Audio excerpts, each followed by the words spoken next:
Участники хореографической студии «Кристалл» представили Сосногорск на 4-м фестивале танцевальных искусств Dance Integration 2011, который прошел в начале декабря в Ухтинском спортивном комплексе «Буревестник».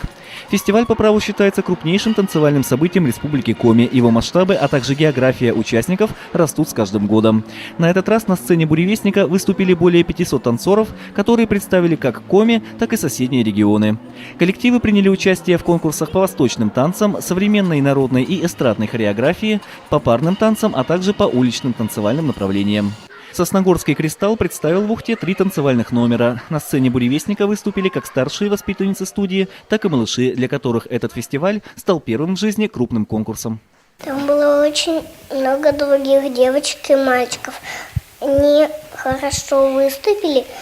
Мы приехали на фестиваль, нам сказали, что мы заняли первое место. Мы сначала не поверили, потом смеялись, веселились.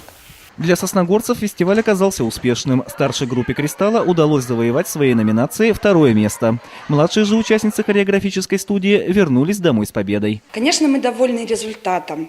Тем более, что мы выступали с такими известными соперниками, как United Beat, коллектив Виктории Сыктывкара, коллектив Стилис Печоры. Эти коллективы известны не только по всей республике, но и по всей России. И соревноваться с такими сильнейшими коллективами, и тем более занять 1-е место, это очень-очень почетно для нас, для нашего небольшого города и для нашего небольшого коллектива.